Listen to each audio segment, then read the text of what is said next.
5 people, we're told, have now been killed in a mudslide at Winklespruit near Amanzimtoti in the south of Durban. In fact, for more on this, let's bring in the airless Paramedics Director, Garrith Jamieson, I beg your pardon, who joins us now live. And Garrith, my goodness, another devastating story indeed. Initially, when we heard about this particular incident, we're told 3 people had died. It seems that toll has increased. Yes, good morning. Terrible start to our day. We ALS paramedics did attend to the Kwamakuta incident, where a total of 3 people have died. But as you say, it is believed that more have passed away further towards the south near Winklespruit. What do you know to have taken place there, Garrith? What happened? Well, at Kwamakuta, as you said just now, there's a family of approximately 5 people in the house, where at about 2 o'clock this morning, a mudslide took place.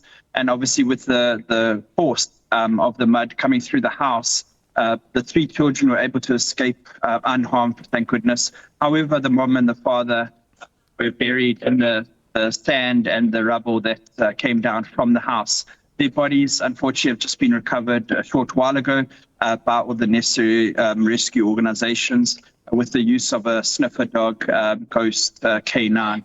So that was the incident that occurred in Kwamakuta.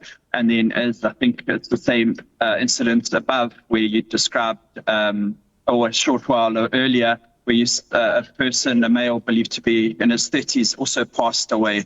That was also buried as a result of severe rains that fell during the night.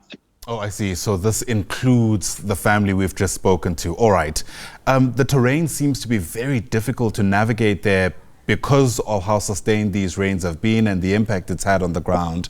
I imagine that adds to the complication of the kind of relief you're able to provide there.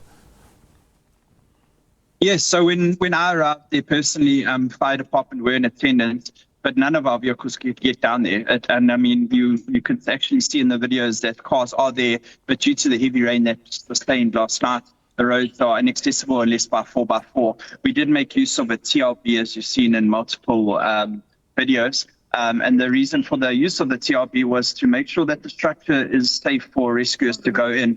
Thus, they started demolishing from the outside to make sure that, when rescue workers went in, that they weren't under any threat of any further collapse above them. Yeah. What's a TLB, Garrith, just to make sure that our viewers are on board with what you're talking about?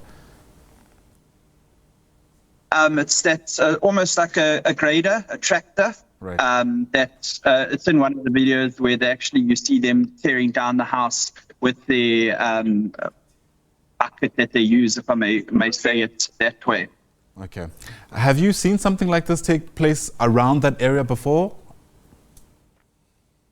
Unfortunately, yes, but not for a long while now. We have attended to incidents like this. And unfortunately, when torrential rain, the surface that people are staying in, sometimes, as you can see by the video you're now showing, that house was, it seems strong and structurally sound. However, behind it was where the bank collapsed down. And, with the force of the rain and the rubble and the sand, that force is pretty much unstoppable. So it is, a disaster, an unfortunate disaster that no one can really plan for. Sure. That was going to be my next question. Your expert advice to everybody else who stays in that area, given the fact that this isn't the first time that this happens, is the advice that perhaps people vacate their homes when there's sustained rain, as has been the case in the week gone by? Unfortunately, yes, because, if you look behind you and there's a bank, if I may say that for lack of a better word, you need to monitor that. As you can see, this mud comes from behind, and in one of my videos, it's actually at the back of the house, all the way up to the roof. So, this house looks structurally fine, but behind the house, as people build, the banks are there, and then they start, with torrential rain, and there's no support structure for those banks. The banks give way. Yeah. I'm not sure if you've been to the site itself, at least of the videos we're showing, but what's your assessment around whether or not anybody else is still in harm's way? So yeah, I was there. I just left a short while ago. It's very muddy, very as you can see by the videos. It's drying up now, thank goodness, because the sun is out and it's quite hot out there. But yeah, you know, as we discussed with the rescue operations, is you never know how many people were actually there, because obviously, you know, people say, you know, if the community members, the members of family. Okay, if it's members of family, then who are in the house, then you can pretty much take that their word is 100%. But if, you know, like the second incident where one person was missing, you know, how do we know that there wasn't a second person? Thus, I mentioned, you know, like SAP, a search and rescue canine ghost, you know, gets called in to assist and then picks up scents if there are any. Sure. Really devastating indeed. Garrith Jamieson, thanks for speaking to us. Appreciate the time and the work that you're doing. Really do appreciate it indeed. Garrith is with the Airless Paramedics. In fact, he's the director.